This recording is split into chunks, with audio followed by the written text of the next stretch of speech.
زندگی اور موت ہی میرے بھائی خدا کے ہاتھ میں نہیں، سب کچھ اللہ کے ہاتھ میں۔ میں اگر بول رہا ہوں یہ بھی اس کے ہاتھ میں، اگر وہ توفیق سرب کر رہے ابھی فارغ ہو جائے ختم ہو جائے گی بات۔ ہر چیز اس کے ہاتھ میں ہے، کوئی چیز اس کے ہاتھ سے باہر نہیں۔ انگلی بھی ہلا رہا ہوں اللہ کے اذن سے، یہ سپیکر بھی چل رہا تو اس کے حکم سے چل رہا کہ تو آواز کو بلند کر، کوئی چیز اس کے حکم سے باہر نہیں، مگر وہ اس حکم کے اندر ہی یہ چیز ہے کہ انسان کو جو عقل دی گئی اس کو استعمال کرے، اس کو ایک دائرے میں اٹانومی دی گئی نا، خود مختاری، اس لیے یہ مجرم بھی کہلاتا ہے، اس کو انعام بھی ملتے ہیں۔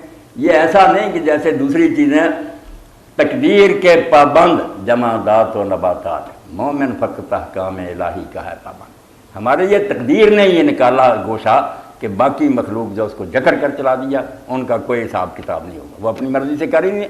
تجھے اختیار دیا گیا، عقل دی گئی ہے، ارادہ دیا گیا، تو سوچتا ہے بہت دیر یہ کام کروں یا نہ۔ آپ کے ذہن میں بھی دیر تک بحث رہتی نا، کوئی کام آپشن ہوتا کروں یا نہ کروں، اس کے نفع یہ ہیں نقصان یہ، اختیار ہے ہی تو سوچتے رہتے ہیں، اور پھر اپنی مرضی سے پھر میں چاہوں انگل ہلاؤں ابھی ہاتھ روک سکتا۔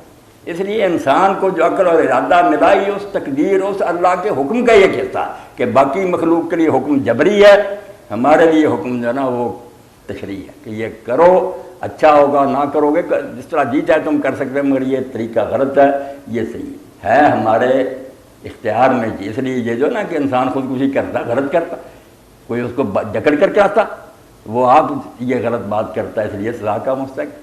اللہ کے ہاتھ میں ہونا ہے کہ قوانین اللہ نے بنائے کہ یہ زہر کھاؤ گے قانون ہے مر جاؤ، یہ اس کا مقرر کیا، مگر کھانا نہ کھانا میری اپنی مرضی، مجھے سمجھ دیے کہ نہ کھاؤ، کھاؤں گا تو مر جاؤں۔ قوانین مقرر کرنے، مقنن ہونے کی حیثیت سے سب کچھ اللہ نے قوانین طے کر دی ہے، یہ اس کے ہاتھ میں ہے، مگر انسان پھر اس کو صحیح غلط استعمال کرنے میں آزاد ہے۔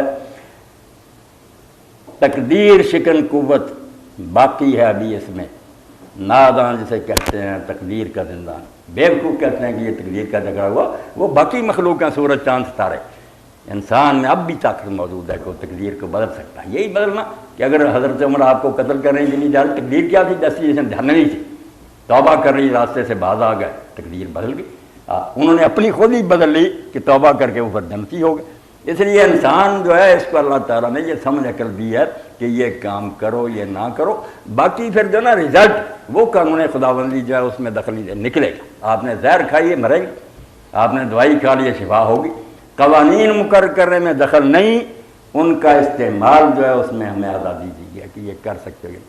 اب غسل کے بارے میں پوچھا، نہانے کے بعد وضو کرنا سوائے حماقت کے کوئی بات نہیں۔ آپ دیکھیں جب سر سے پاؤں تک اس نے سارا بدن دھو لیا، کیا رہ گیا؟ کیا پھر منہ دھوتا، ہاتھ دھوتا، پاؤں دھوتا؟ کوئی نہیں۔ اسی لیے ام المومنین عائشہ صدیقہ رضی اللہ عنہا فرماتی ہیں کان النبی صلی اللہ علیہ وسلم لا یتوضا بعد الغسل، نہانے کے بعد آپ وضو نہیں کرتے۔ کچھ صحابہ کا پتہ چلا کہ وہ کہتے ہیں ہاتھ لگ جاتا ہے، انہوں نے کہا ان میں یار یہودیت کے اثرات باقی ہیں، ابھی یہ شکی اور وہمی لوگ ہیں کس شدت میں پڑے ہوئے، سارا بدن دھو لیا پھر پانی ضائع کرتے پھر۔